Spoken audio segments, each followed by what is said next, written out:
When was the last time we did a podcast? Well, we filmed a couple that I deemed redundant, so... So while we have been busy or sort of having our schedules clash a little bit, which is always a challenge when you have kids and you work from home and the kids are home. And you have the same job. And you have the same job. It's funny how that works. Yeah. So you would think that we would get to it, and we've gotten to it, but we've also, I don't feel like I don't want to put something out that's the same stuff that we talk about, which is easy to do because we do tend to sort of circle around the same topics and the same sort of general behaviors on Instagram are irritating. And, you know, when you live in a fishbowl, you talk about things that you see on the internet more than things you see in real life. So Yep. I don't know what that says about us as far as credible, but... Well, we just have our little area that we deal a lot with and know about. Yeah. It's normal. Yeah. But what we were saying, one of the things I was saying is that maybe we should chat a little bit about some personal stuff. So if you don't care about our personal lives, then I'll try to, if I can remember, I'll try to stick in the description the timestamp for when we stop talking about personal stuff and move on to training stuff. And we don't have that much to talk about personally, so it'll be short anyway. Don't worry. Well, anyways, so yeah, we were just saying before this, like, what are we up to? And Grayson was like, oh, nothing. It's not necessarily nothing. We just got back from, we got back from LA. That's the most recent thing that we did. When was that? 3 weeks ago. First, like, September 1st-ish, right? Mm-hmm. September 2nd or 3rd we came back. Mm-hmm. I was dancing. My, the community I connect the most with is based in LA, so it's a bit rough as far as traveling goes, but this is the second time that I've been out there, so we did a little, you might have seen the last, or one of the more recent posts on my Instagram page. We did a photo shoot for their app, the app that I initially started using about a year ago to learn how to do heels, and that evolved into like me going out there and making some friends via the app, and it's, you know, it's cool. It's been blossomed. It's been awesome. Yeah. Yep. Roped Grayson in this time, so he got to be my Mr. Baddie. Yep. First experience trying to look sexy on a camera. Which was interesting. I got to ride him a lot, so. Clothed. Wasn't that exciting? Yeah. It was cool though. It was fun. Yeah. I mean, it's exciting for Instagram. It's about as far as you can go before you get canceled, so, you know. Yeah, or you just got to do OnlyFans or something else. Right. Yep. So, there we are. Yep. Pearl's mad about it, but... Doesn't take much to embarrass our kids, though, so... Yep. What else? School started, the summer's over. Yep. Back on the school schedule. It's been a rough adjustment. That always kind of sucks. You're jiu-jitsuing? Yep, I'm doing 3 days a week of jiu-jitsu still. That's been pretty consistent. Yep. Minus a little random off time in the summer, but yeah, training's pretty much... Pearl had her first Muay Thai tournament. She's done 1 or 2 jiu-jitsu tournaments now? 2 jiu-jitsu competitions, 1 Muay Thai expedition. Right. Yeah. Right, so it's not really like a win or lose. Yeah. An expo, not... She did not do an expedition of Muay Thai, whatever the fuck that is. That sounds kind of fun. Yeah, it could be. But as it turns out, she's a little bit of a badass, so that's cool. I mean, we kind of knew that anyway going into it. Like she did. Competitions are just kind of different, you know. You kind of see whether or not that's something that they are going to either thrive or shrink in, and she definitely thrives in a competitive setting. She does. She's way better than I am. Yeah. Yeah. She got punched twice in the face, actually. Is not supposed to get punched in the face. Yeah, it's not. There's no head contact, but accidents happen. She got blasted in the face twice, and it was so funny because we were both like, did she know she got hit in the face? Because there was no reaction whatsoever, like no flinch, no change in behavior, just continuing to do exactly what she was supposed to do. And then afterwards, she kind of broke down into tears and said it was scary, but it was just cool to see how well she does in competition, because I don't have that. I tend to just kind of melt before and during, and maybe not after, but I'm just too tired to do anything after. But it's cool. She's got the little competition thing, so. Yep. Yeah, and then otherwise, I was thinking of like also possibly just bringing up training goals. What are your training goals of late? That's good. Yeah, training goals. Well, what are you training for? What am I training for? I'm really I mean, obviously, I'm training to be able to sustain my 3 days a week of jujitsu and just keep doing that with freedom to like go as hard as I want and feel good. I'm trying to obviously continue my strength training efforts and the general standpoint of like maintaining some hinging and squatting strength and always chasing a little bit of hypertrophy because I'm getting to that age where I want to just get as much muscle mass as possible before I can't do that anymore. As far as like specific skill stuff goes, you know, I've been trying to get back into bench pressing a little bit because I've really taken a lot of time off of consistently doing it. And it's been a little depressing to get back into it to see how much harder it feels. But And how come? Why did you take time off of that? it's the constant problem of just juggling too many things that I want to work on. Like, I want to bench press. I want to do Steinborn squats. I want to do weird variations of deadlifting. And then I want to be really good at bodyweight movements like freestanding handstand push-ups and stuff like that, which there's just a lot of skills to try to work on. Yeah, I mean, I did months ago, whenever the eclipse was, I had that little back spasm. And that made bench pressing crappy, right? Yeah, I just couldn't laterally flex, and it just took longer to get back than I anticipated. It was probably worse than I was really doing, letting on. But that's, you know, back to normal, and I'm pretty much able to do it now. It's just a matter of like knowing how much training time I have, which is basically 3 days a week of strength work and 3 days a week of jujitsu, and I can't take more intensity than that. So just trying to fill all those things in and not train for 3 hours a day because I don't have that much time. Trying to make it all happen in like 90 minutes or less it's a lot to juggle. Yeah, I think we both did a similar thing too. Like initially when I started dancing, I kind of backed off a lot on the strength training side of things. Partially it was an experiment for me to kind of see like, well, what happens to my leg strength, because dancing can be very demanding on leg strength. But I also sort of realized later on that like certain types of dance are way more demanding on leg strength, and maybe certain types of dance training, like the way you go about it, you know, can be more or less demanding on that leg strength. Ballet requires a ton of strength, whereas heels is less. It's a little more finessey, and depending on like who you're working with, you know, like some people will throw some really crazy stuff at you, but I'm also 47, so anyways, and I feel like you did a similar thing where you're like, I'm getting really intensely involved in this, and you suddenly recognize like a whole new list of things that you have to train for, you know, or that are being taxed that you didn't have to worry about before you were doing jiu-jitsu. And it's like, okay, now I have to figure out how to put this into my training. Plus like energy management, you know, there's only so much you can really do. Plus you have a life that you're also living and clients and all these things. So it's hard to kind of just fit all of the things into a training program.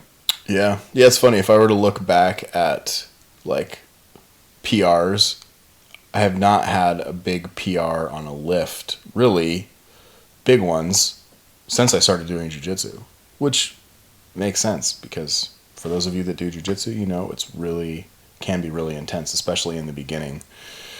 And a lot of my training focus is like outside of getting a few injuries in jiu-jitsu, trying to resolve those, but then also just realizing like the other areas that could potentially be risky for injury, and so putting more focus in on those. But the cool side effect of that is that I feel like it's forced me to definitely deal with some stuff that I've put off just because like I could do my strength training stuff and work around it, whereas in jiu-jitsu there's just shit that happens to me that I don't have as much control of, so I'm going to get there one way or the other. So it's been good for that. Like I feel like outside of not pushing the PRs as much on some of the lifts, my overall strength is relatively high compared to when I was really trying to push those numbers, but I've simultaneously resolved a lot more of the little few areas that I know just need more attention that I just could put off. Yeah, right. It becomes very much so you can't ignore certain things anymore. Like both of us have had a lot of demand on our necks. Jiu-jitsu and dancing are very neck. You can't have a fucked up neck, you know, or you can, but it won't go well. I mean, mine is just starting to go well because I'm just really starting to figure out what it needs, and that's kind of funny to say. I mean, it kind of also revolves back into this myth I kind of wanted to bring up that I was sort of thinking about while you were talking, but like that people, if you have a really solid like training program, you're never going to get injured. And it's sort of like, that's kind of an unrealistic utopian. I mean, it would be nice, if you really, really were able to do that. But the unfortunate reality of the fact that an injury is essentially when a tissue sustains a force that's greater than it can withstand. And if you're really trying to push training adaptation, you're very close to that edge when you're doing that. So it's next to impossible to always anticipate just how prepared all of your tissues are, and you might have 99% of your tissues are strong enough to do something, but on any given day, that one tissue you slept funky and didn't realize that it was in, a slightly worse off state that day, and you go to do something and you unfortunately find out, in the deep depths of a Steinborn squat or whatever that is, that lets you know, oh, today wasn't the day for this. Or you think in hindsight, where you're like, oh yeah, I did just spend like 12 hours on an airplane and a bunch of hours in a car on this trip, and then signed up for this strongman competition and basically ran there, with my baby in tow and lifted a car a bunch of times. Yeah. Or just random things like you actually injure yourself. Well, so, and the fact that like your fucking body is changing every day, it's a little bit different than it was for whatever reasons. And if you have a lot of things that you're working on, you don't have time to work on all of them, and so those demands, even the same demands that you'd be putting on something, will increase what they're actually demanding if you've had a little bit less time at that thing. So that magical combination of maybe a little less frequency on that thing and a little more stress and a little worse sleep and sitting for 12 hours or whatever, like there's just too many potential equations that come together in life to constantly know that you are ahead of that injury curve or whatever. But that's reality. I guess we started talking about training. Fuck. Well, it's all good. Anyways, I'll just write that down. We need somebody like off on the back. It just starts anyway. Reel it in. Yeah. So I think that that not only that it just is a part of training. It's pretty hard to avoid ever hurting yourself, especially when you're pushing those limits. But then the other thing was like me just admitting that it's taken me a really long time to figure out how to train my neck, and Grayson started helping me. I knew before I started dancing that my neck wasn't great. So like, in the functional range assessment, you don't use heuristics basically saying like, I've seen so many clients that have this problem, so that's probably what's going on here. You basically just look like, does this neck, do these joints work like they're supposed to? Do they have fundamental joint motion, which is capsule space, which for a vertebrae is actually flexion and extension. I don't know, maybe the neck is slightly different because the side bits are less long? I think it's still flexion and extension, processes. though. Yeah. Well, anyways, does it have this? Yes. Great. Move on to the linear motion, or well, for this case, the rotational or lateral motion. If it doesn't have that, fix it. But the problem is also that you have, that sounds simple, right? Great, cool. And it is simple, but you have all of these vertebrae, and I have a feeling just based on the way that these feel and how they kind of change their relative positions, that I have like a Jenga stack of bones for a neck. And so it's really hard to figure out, like, maybe overall I have decent flexion, but maybe one of those is really stuck in extension. And every time I try to train flexion, so blah, blah, blah, et cetera, it's hard to navigate that sometimes. So it's taken me a while to figure out how to train my neck. But you did figure it out. It's moving slowly forward, finally, but it's moving faster now that I'm on the right track. Like I was kind of stuck at, like, what do I do beyond trying to develop more space? So we were doing just, space development, which is like stretching and isometrics, and then cars. But my neck was so janky that the cars seemed to just be, well, here comes all that tightness right back in. Like you get 3 cars and then you're like, ugh, okay. So what am I, where do I go from here, kind of a thing? And you get a little bit nervous about loading, because if it's not if it's working that badly to begin with, how's loading going to go? Like it doesn't seem like you should be loading something like that. So, but I figured out that I just needed to get my neck extremely warm and ready to go, and then alleviate some of the pre-existing tension just by doing some isometrics from basically a neutral position to sort of get it going a little bit, and then start doing some eccentrics within where I don't feel any closing angle sensations. We've really started to notice how important that is to not train into those zones. Like it seems to be almost one of the most important sort of stopping points. Like when you start to feel a movement in the wrong places, you're not training the right things, you're training some dysfunction. When you start training dysfunction, you invite more tension and more problems because it's your brain is like confused about well, you're the not area. fucking training anymore. You're just reinforcing those things that you don't want. That's not training. You're finger painting with poop. Yep. Yeah. I mean, that's always the tricky part with training, is that you have to find that magical amount of what range of motion can you train in, what intensity to use. And for some people it is really straightforward. It's like just put your joint and end range and stretch it a little bit, load it, and things get way better. And there's a whole lot of people where that doesn't work at all, and then it is really individualized. Yeah. And that's pretty much what we have to do for work all the time, is figure out what is the right ingredient for this person, because you only know until you go through it and try to do that training, and then figure out what's actually making it better. And it's how you give people back an exercise that they had to take away. Like there's people that are like, I can't deadlift. Like every time I deadlift, this happens to me. And it's sometimes even when you limit the range of motion, it doesn't matter because that's not the actual problem. But again, that's what you have to do, is just sort of figure out like where the dysfunction takes place. Like, does the joint have the function, all that stuff? Does it have joint space? Okay. What's going on here, essentially getting to the bottom of those things. Mm-hmm. But it can be pretty complicated. Spines can get complicated. Especially because they have they're sort of like the crossroads for hip dysfunction, shoulder dysfunction. Yeah. A lot of things can rely on the spine. So my training, anyways, we could maybe loop way back to that. I've been dancing a lot, and it's I find it to be really challenging to fit all the things in. I tweaked my shoulder. I don't even really know how I tweaked my shoulder, and it actually honestly may have been a neck nerve problem that may have led to something akin to a little touch of frozen shoulder, because of the way it was behaving. It was really, really odd, and it lasted for kind of a really long time. And then as soon as my neck really started to get better, my shoulder has really gotten a lot better. So it's like better completely now.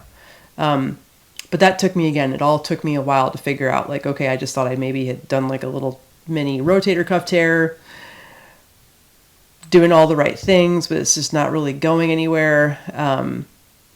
So that I wasn't training my upper body. I wasn't training much of my lower body. I was dancing a lot. I was trying not to piss my neck off in the process, and or my shoulder. So it got a little hairy there for a little while. And then that all leads me down this other road that we were talking about earlier, which is like basically, living through Instagram and like being an online business. You're a fitness influencer or whatever. I hate that word, and it feels funny to me to think that in some way we're doing that. But we are, even though we don't want to admit it. Yep. And so, yeah, like it's Instagram, like all of us use Instagram, and you don't, if you see the same person doing the same thing every time they post, it's not that exciting, so you're always trying to think of like, well, what can I do that's going to somehow showcase kind of the things that we do and all this stuff, but it's tough sometimes to keep up. And a friend of ours, an Instagram friend of ours, Corey, he had a post about basically like body fat percentages, and not seemingly or looking like he's in his tip-top shape, but that's like a conscious choice. But the amount of like negative flack you get for that, because people just see like, oh, you're not at your peak, what's going on, are you, et cetera, et cetera. there's just so many factors though that go into training and go into your goals at the time. Like, you know, maintaining a peak, especially for some people that you've seen at a really high peak, maintaining that isn't healthy. It's not reasonable. It's not healthy. You can't train that hard. You can't diet that hard all the time. Like if you did, you would be, you know, you'd blow up. Like you just can't do that. For anybody, I mean, I think obviously people in the bodybuilding realm are familiar with that. Like you just have on season and off season. But for those people who are not doing that, you know, like if you're, you know, I think about like what I really tried to show on Instagram for a long time was like feats of strength, but to push the feats of strength perpetually and just like, I just keep lifting more, I bench press more, I Zercher deadlift more and more and more. When you're working on all those things and you're just a regular person, you can't maintain that, but the pressure to do that doesn't ever go away, which is, you know, we're all in that. Like I haven't, you know, I mean, I still, even though I know better, I mean, we know better, we're reasonable, I still have that pressure of like, man, I haven't PR'd a big lift for a long time. Like I gotta do that just for the sake of showing people that I can do that. And it's such a fucked up headspace to be in when you know it's not reasonable or sustainable to do that. I mean, it's, you know, and sometimes you're there. Sometimes in your life you're there, you know, like where things are just kind of on autopilot, you know, like you're at the gym every day or whatever. Like it's just sometimes it works out, but there are other times where it really is, no pun intended. It's the seasons of training. Yeah. I mean, I had kids, you know, like, God, that's like just bleh. And we had to film like all of our online content because that's when we really made that leap when I was kind of still recovering from. And I'm one of those people that just, I was so happy to have my HRT doctor tell me that it was because some women's bodies react really badly to the type of estrogen that ramps up when you're pregnant. I just gain a ton of weight and it takes forever for me to get back, not just the weight, but like nutrients. It's rough. And I've had my kids at 38 and 43. So it's brutal. I still feel like I'm just kind of almost crawling back from Bonnie, but who knows? Cause you're just older and older as it happens. You know, I'm 47 now. So it's like, it's a lot getting the body back, but then how much do I really want to get back? Like, what am I, where am I? And my goals are honestly not super lofty, like training wise. My goals right now are more focused on getting better at dancing, but also like kind of figuring out how I can continue to do it. When I grew up dancing, it was like, oh, you're done when you're 40, you know, like you don't keep dancing past 40. And it just was just an accepted bit of knowledge. Like you would soon have double hip replacements and then just go about your life teaching dance, getting fat, you know, like that was kind of just what everybody did.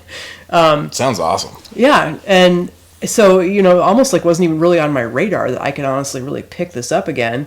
And yeah, you know, for me to think of myself getting to a peak, I don't even want to get to a peak with ballet. I did that at one point. I was almost pro. So I was at that advanced borderline professional level. And, that was kind of my peak, but it was also like horrible. Like the bodybuilding folks, they'll diet down for a competition and it's a nightmare. But you know, if you're dancing and you don't have a ballet, normal ballet body leanness, like you're just kind of doing that all the time and it's exhausting, and it's ultimately why I quit.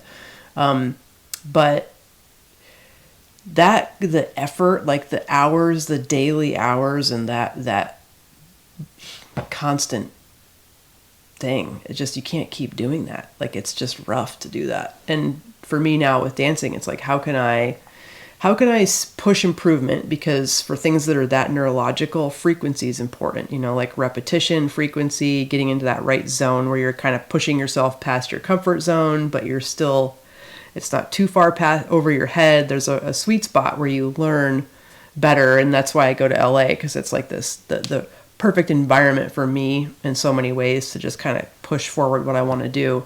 But then how do I train to support that? You know, I can't put in too many hours. I have to put in enough hours to support the things that are like my neck, that are on that fringe of like, I'm like whipping my head around.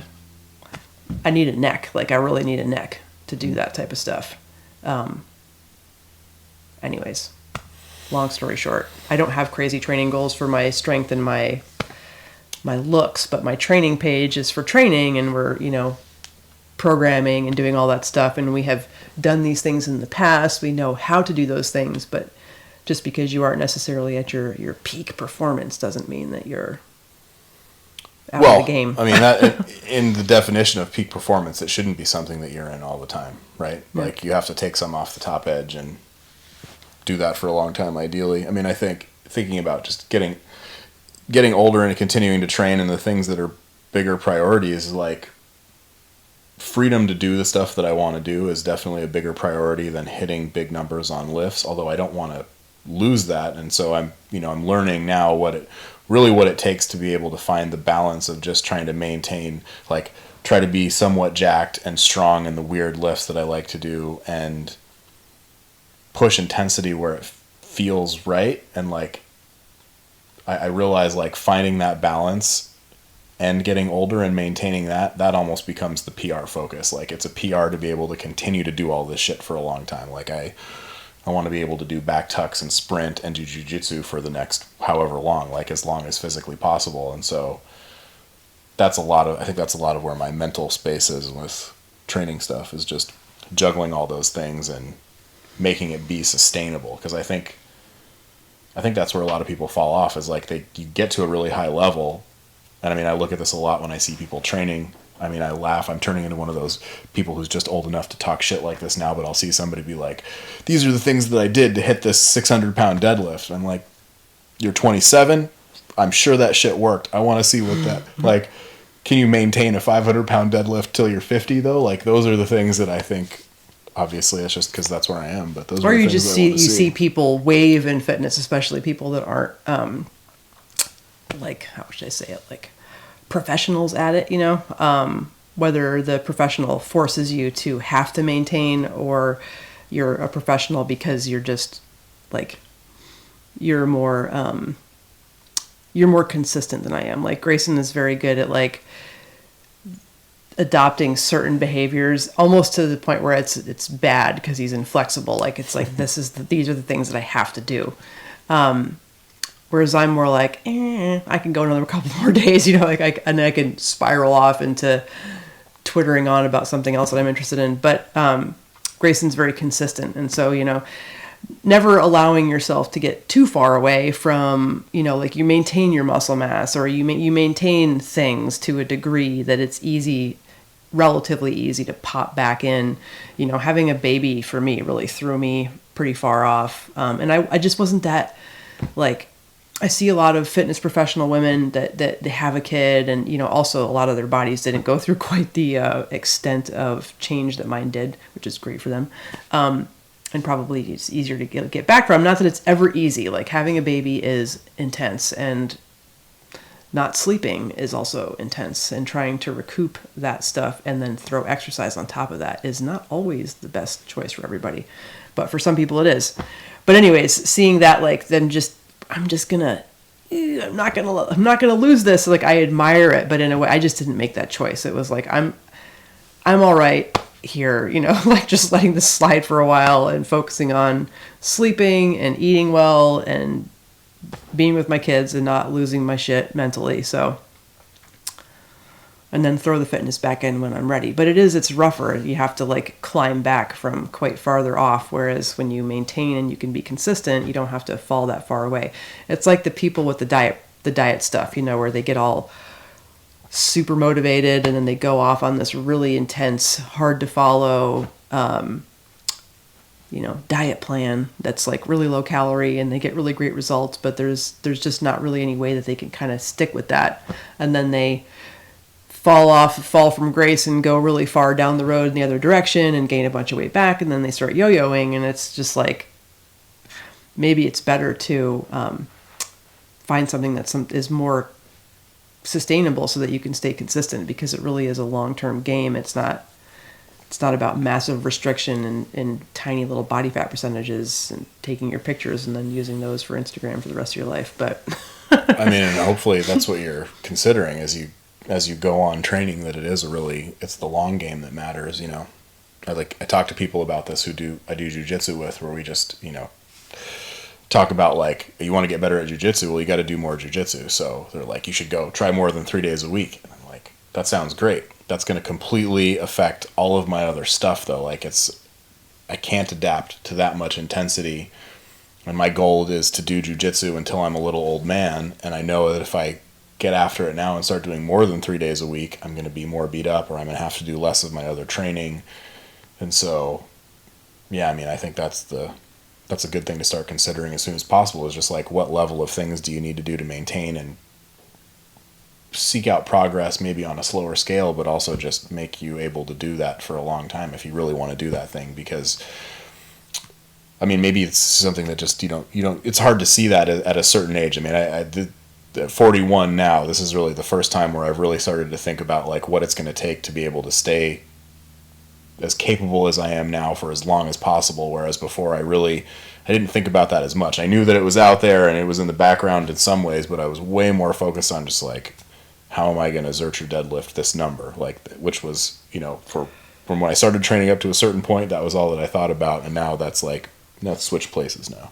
I think too, when you're younger, like, you sort of see pain and getting fucked up by a process as more, as less harmful than it actually is. You're just like, like I can, it's okay to hurt. Like there's this short-term thinking process where it's just like, it's okay with me if my hormones completely fall apart because I'll somehow get it back, or it's okay if my joints start to really hurt on the road to this max lift because it'll go away. Like it's all temporary, but as you get older, you start to realize like, oh fuck, like I messed up that joint and it is now a messed up joint. Like it isn't going away completely. I now have to train in regards to this injury that I did, back in the day, this back, like people will screw up their back, like 2 bad days of exercise in a row, catastrophic back injury, you're paying for it for the rest of your life, really. Like you have to be careful then from that moment forward, like you just think about those things. It's just like, I always love that analogy of like a brand new car that you want to like get to the end with as little dings as possible, like there are some scratches you can buff out and there are some that you can't, you got to can't replace your spine. Yeah. I mean, there is that component of like, when something gets injured, it's never quite the same again. Doesn't mean that you can't get back those things that were lost, but it is always going to be just a little tiny bit different. There's going to be a little different nuance there. It depends on the injury, like not totally. Every injury. No, not every, but at some point there is a level of injury that it just doesn't change back to the way it was, even though you can still regain a lot of those capacities. But how you treat that area and how you continue to train it and stuff, that changes forever. Like you may just need more stuff there. I mean, like my AC joint, like it's fine and I don't have any limitations with it, but I know that there's things that I have to do to keep it that way, whereas I never had to do that shit before. I don't have to do that on the other side. Or also just now, like I would never now be willing to diet to a point where my hormones fell off the map, like because I would know because I do know how sketchy that is and how hard it can be to dig out of that hole. And then like what other things can start happening in that hole, like it's like before you might say like, you read the list of the counterindications and you're like, yeah, well, my testosterone might go down really low. I won't have a sex drive. Like I'll be really tired all the time, like blah, blah, blah, blah, thyroid, et cetera, et cetera.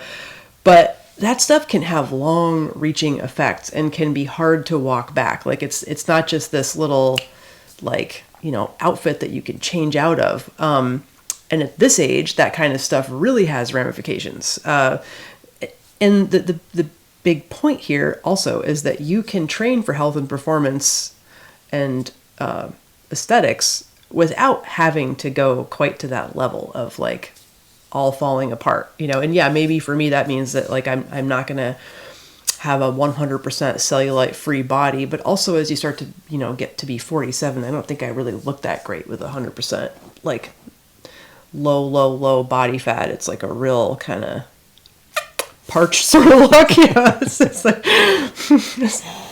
I just can't win anymore. Basically those days are over. So yeah. But yeah, I'm not willing to sacrifice stuff like that. Like I don't, I'm not going to start any training program that's going to put me through a lot of pain, joint pain, like injury potential causing. I don't think I said that right, but you know what I mean. Tons of muscle damage, whatever that is. Like I just know that there are other ways to get to a point, and that maybe also that peak is not quite worth it anymore. Yeah. Well, and I mean, in some ways,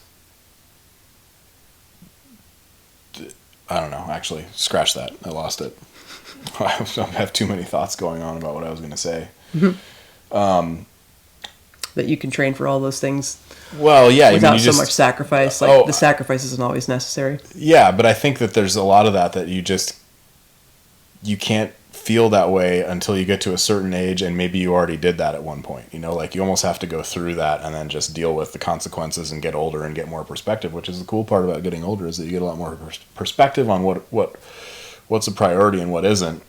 But just going back to the peak thing, like I'm not as strong at bent pressing now, and I've taken a lot of time off deadlifting, so I'm definitely not as strong at deadlifting as I used to be. But when I think about like overall my capabilities, I'm stronger overall than I've ever been in most ways. And like I can sprint, I can jump, I can skateboard, I can do all the things that I could a long time ago with as much ease as I could before. But like what it takes to make my body do that is not just pushing hard. Like there's so much more emphasis on like not doing too much and making sure that I'm resting and doing all this other stuff. So I think like the way that you approach that peak, I think you can still make that happen to some degree. Maybe it isn't at that 100%. Maybe it's like 95% of what you're able to do or whatever. But I think the biggest thing to realize is that like the way that you do that changes really drastically. Like I think about what I'm able to do and the things that I like those priorities haven't changed a lot, but the way that I'm trying to get to those is really totally different than what I would have ever thought it would be, and what it was to get to 10 years ago or something. Yeah, you start to realize that there is a delicate line between like this is an intelligent path forward, for longevity's sake. Like I do have these goals, and I'm not going to necessarily drop my goals. Like, doing some of the dance stuff that I'm doing is like, it's asking a lot of an old body, and I'm willing to do that stuff because I really want to do it. But like, what else am I going to do to support myself? Like one thing we always hark on, and I think we've said this a bunch, so we don't need to really go too deep on it, but there's using your body, and then there's training your body. And dance is using my body. It is not training my body. In some ways it is training, but it's not like it's using those hips. It's using my knees. It's using my back. It's using my neck. It's using my shoulders. It's not really... It's neurologically making them better at quickly connecting and perfecting certain movements, but it isn't, and that's training the nervous system. But it's not really training like my connective tissue is not better off for it. My muscle mass is honestly not really gone anywhere from dancing. Well, that would be cool if dancing gave you a bunch of hypertrophy. It can maintain a nice like body type, but it for me, like I already have muscle mass because I train a lot, and dancing isn't really adding to that, like it's not. Yeah, but this is something that we talk about with everybody because obviously our perspective now is different than it used to be, but there's so much of what people show as their training, and it isn't training, it's just a display. Using your body. It's a display of what they're capable of doing. Right. And obviously some of the training they did contributed to that, but like, especially when you start to push that time scale out in the long term, like that's where a lot of people's problems arise, is that they continue to do those displays of what their body's capable of and consider that as training. And meanwhile, they're losing certain capacities that they need to be able to do those things. And again, that's like movement, even something as simple as walking, it's like, it's great to walk, but walking again is using hips. And like, if you're walking every day for years and you're not doing anything to, support muscle mass and positive tissue development in your hips, walking might eventually start to bug your hips. Like there's just certain things that like you have to consider, especially as you get older, you're using a body and you really want to make sure that you're training each and every joint and the tissues, involved with that joint, the tendons, the muscles, the connective tissue, neurologically, whether it's efficient, if it's got springiness, agility, all these things. Like, you have to train all of those very specifically in a specific way. And sports and movements, they're good for you. It's good to move. It's good to use your body in a variety of ways. But again, it's using your body. And as you get older, that stuff really becomes, I think, super critical. That, like, if you've just been using your body all this time and you really haven't been training the specific parts to be better parts. Well, it really is like every other thing in life, like how the ouchies hurt. How many things are out there that you just use and that's all you got to do forever without having to replace it or fix it or do something to it? Your house, your car, right. Everything requires more than just usage. And when you start to realize it, how many things that you're doing are in the usage category and not the training development category, well, hopefully you change your perspective and do some different shit to make sure you can use it for longer. Yeah, like knees. People are always complaining about how bad their knees are. And it's like, what have you ever done to train your knees, really? Like a lot of the ladies I dance with, their knees hurt, and we're all older, so it makes sense that, but they've been using their knees for a very long time, and dancing does not consist of knee training. It consists of like a knee beat down. If your knees are not well fortified, they're going to be well pissed off.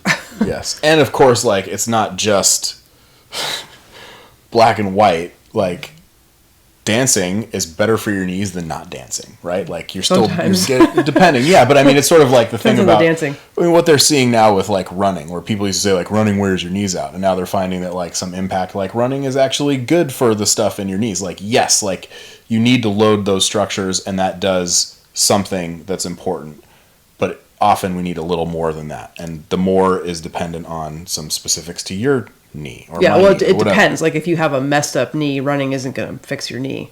It's probably going to make it worse. But if you have a healthy knee, running could be great for your knees, Yeah.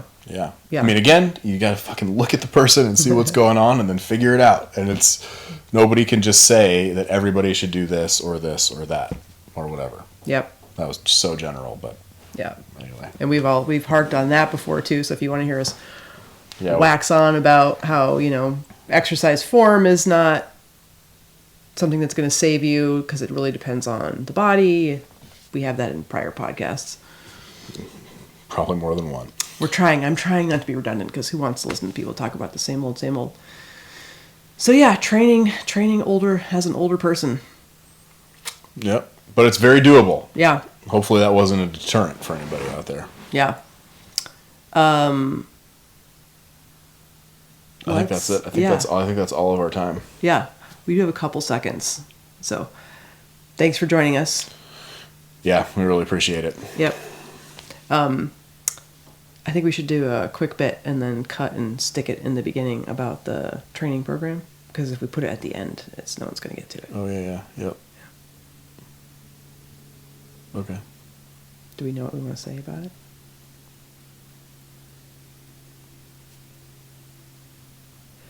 Yeah.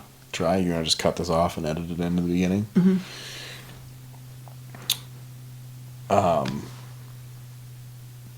On all these podcasts, you hear us talking about joint and tissue specific training. And for those of you out there that are interested in it, we do offer a program outside of course, just working with us, but where we do internal strength model based training 4 days a week. But there's a whole bunch of other stuff in there: conditioning, Kinstretch. And all you got to do is click on the link in our bios, and it will take you right there. What else do you want to say about it? Well, we're conjuring up something a little bit different this time around. So we're going to start doing cycles, and in those cycles, we're going to incorporate some old time strongman. We're going to focus on some very specific lifts, and we're going to let you know what those are ahead of time so that you can join the program to work on those specific lifts, but in a way that is programmed with joint supportive and relevant mobility, to that lift or to the upcoming lifts in the next cycle. So if you're interested, you can click the link in our bio. It'll take you to the website where you can then click to go to Programs. where we sell our programs. Yeah. Comprehensive program is the name of it. Yes. Is that good, or should we redo it? Don't know. Try again. Okay. I think maybe we should start off with like a little bit of let me try something here. And then you can take over. Okay.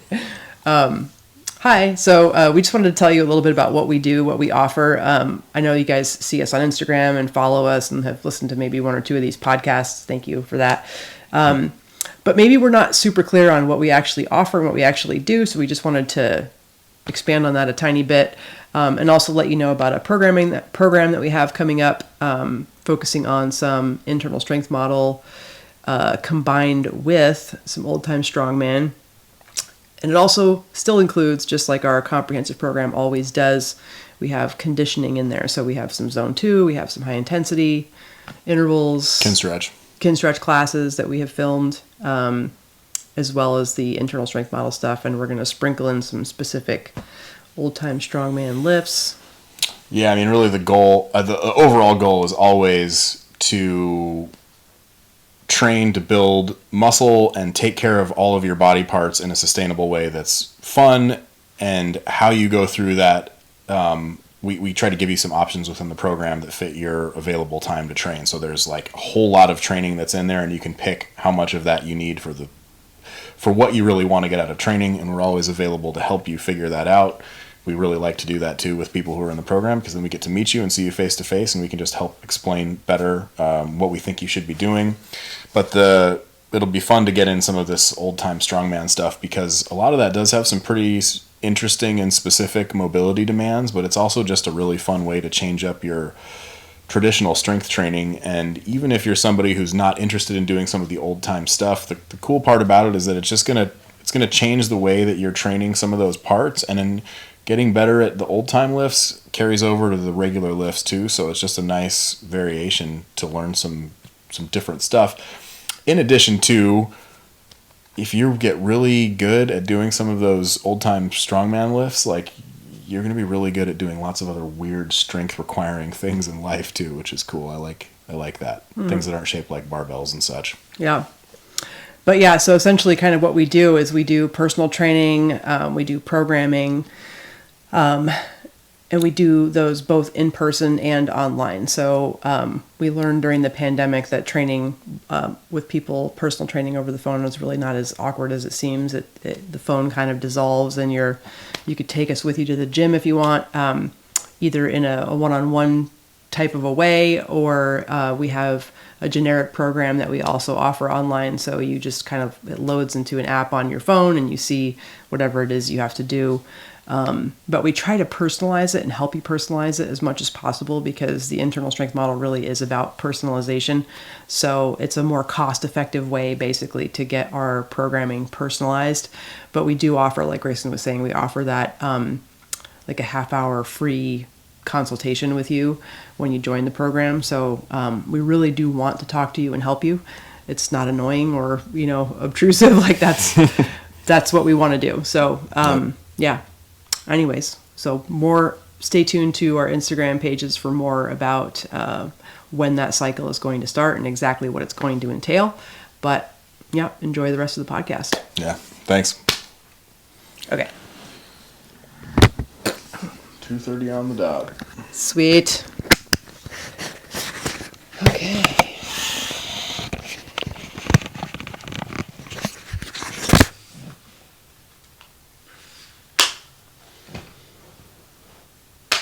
Feel better?